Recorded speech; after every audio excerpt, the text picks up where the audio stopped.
putting it into the context of the Is that a yes? conversation that we're having, I think that there are definitions related to sex. Is but that I a also yes? think So I'm that trying to when get a yes or no. I'm not trying to get a speech. I'm Is there a difference between women and men? I think that there are definitions for biological sex. Okay, so you're which not is answering different that. than Let me ask gender. you this question then. Why do women's sports exist? If you can't define a difference between women and men, why not abolish women's sports and just tell little girls to swim with little boys and see who wins? Oh, I'm simply saying that that sex is My different question, than gender. why and I do do- believe why that do women's sports have a great exist? value. I mean, Senator, I'll tell you right Ms. now. Robinson, please answer the question I'm asking you. Absolutely. Is there a difference between women and men? Ted Cruz asks, and everything falls apart. That's how this hearing explodes right out of the gate. The senator lays down a question, so simple most people learn it in elementary school, yet the Human Rights Campaign president can't bring herself to answer it. You don't want to miss this one. Grab a seat, get comfortable, and make sure you like and subscribe before we dive right back into it. Cruz? Thank you, Mr. Chairman. Title IX was a landmark civil rights law. It helped create the incredible breadth of women's sports and girls' sports that we see across the country. I believe in girls' sports. I believe in women's sports. I'm the proud father of 2 daughters who are both athletes. I think participating in competitive sports is a wonderful thing for a young girl. I think it is a wonderful thing for a woman.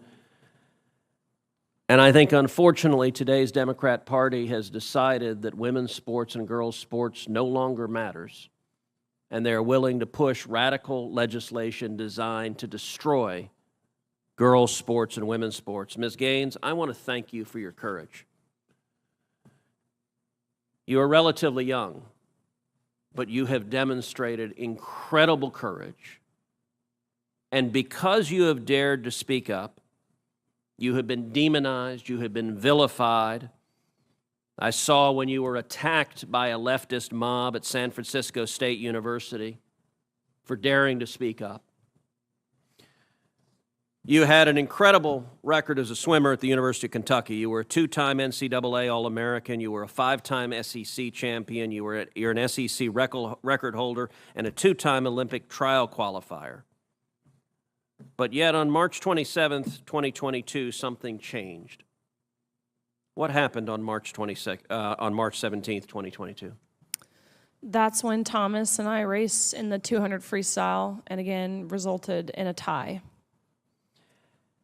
And so you tied. What was the consequence of tying? We went behind the awards podium where typically you're handed your trophy, you're marched out, you're named an All-American. And so we go back there and the official looks at both Thomas and myself and says, "Great job, but you guys tied. And we only have 1 trophy, therefore we're giving this trophy to Leah." And I question this and I say, why? And at first I shortened it in my testimony, but really he stumbled on his words. He didn't know how to answer this. And at first he's, well, we're just doing this in chronological order. To which I further pressed, and I said, okay, well, what are you being chronological about? Because we tied.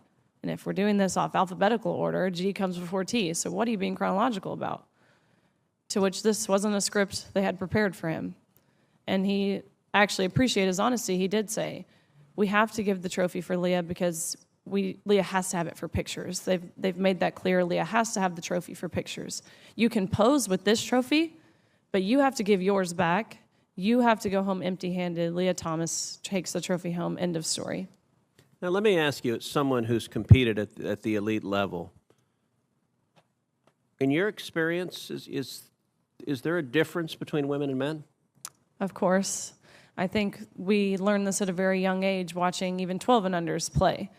Going through puberty causes irreversible advantage, that no matter the training, no matter the diet, no matter any alterable change you can make, will overcome that male advantage.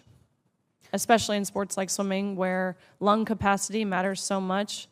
Even something as silly as throat size, men have on average a 40% larger throat, which sounds like it's nothing, but when you're grasping for air, that 40% larger throat makes a huge difference in athletic success, not to mention height. You guys know the differences. Ms. Robinson, do you agree with Ms. Gaines that there's a difference between women and men? If the question is about trans women, I'm just asking, is there a difference between women and men? What I can say is that the NCAA has rules in place. They've had rules in place for the last decade, and when this competition Okay, I'm happened, going to try again. the rules were clear. Do you believe there's a difference between women and men? It's a yes/no question. Do you believe there's a difference? Oh, I think that we're talking about this case with the NCAA. No, I'm asking a question. Do you believe there's a difference between women and men? Most people could answer this very simply. I'm curious if you're willing to do so. Oh, absolutely. I'm just putting it into the context of the that a yes? conversation that we're having. I think that there are definitions related to sex. Is but that I a also yes? think So I'm that when trying to we're- get a yes or no. I'm not trying to get a speech. I'm Is there a difference between women and men? I think that there are definitions for biological sex. Okay, so you're which not is answering different that. than Let me ask gender. you this question then. Why do women's sports exist? If you can't define a difference between women and men, why not abolish women's sports and just tell little girls to swim with little boys and see who wins? Oh, I'm simply saying that that sex is My different question, than gender. why and I do do- believe why that do women's women's sports sports have a great exist? value. I mean, Senator, I'll tell you right Ms. now. Robinson, please answer the question I'm asking you. Absolutely. Why do women's sports exist? I think that there are so many positive benefits to sports. But I mean, why have a we've talked separate about it here category for today. women? If there's no difference between women and men, why to have women's sports? I'm saying that there's a difference between sex and gender, and that the NCAA has rules in place, which they have for the last decade. Mr. Chairman, which I determine would that like to enter into related the to record an participation. article from Duke Law called Comparing Athletic Performances for the Best Elite Women to Boys and Men. And it goes through examining in 2017 the top records for women in the world in various track and field events. So, for example, in the 100-meter, the top record for women in the world was 10.71 seconds. Now, that record for the number one woman in the world in 2017 was, in the year 2017, broken by 124 boys under 18. In that same year, the record for the number one competing woman in the 100-meter dash in the world was broken by a total of 2,474 men. If the radical Democrat agenda to destroy girls' sports and women's sports succeeds, little girls will not have a chance to compete. So I ask unanimous consent that this article be entered into the record. Without objection. Senator Padilla. Thank you, Mr. Chair.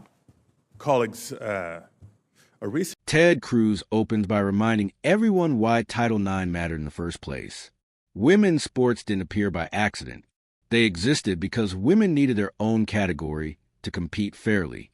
Cruz makes it personal, saying he's a father of 2 daughters and that girls' sports matter, or at least they used to, before today's radical agenda decided they were expendable. Then he turns to Riley Gaines, a decorated NCAA swimmer who paid the price for speaking up.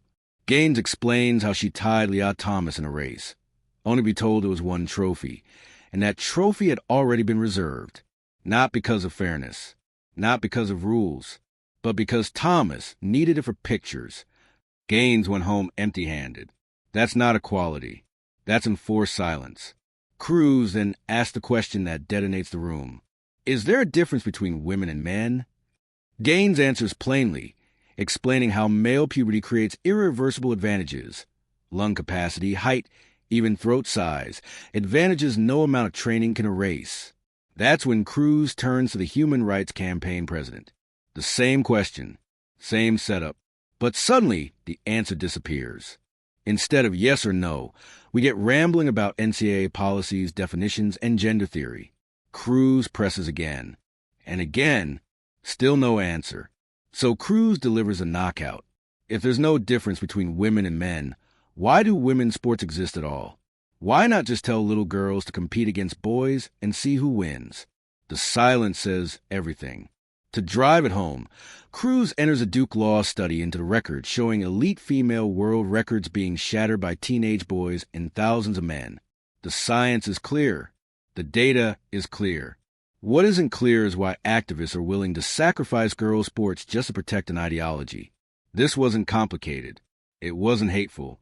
It was reality colliding head-on with political denial, and reality won. Let me know what you think in the comments. Do you think women's sports can survive this agenda? Like the video. Subscribe to the channel. Share it with friends who care about real debates and real consequences. And I'll see you in the next one.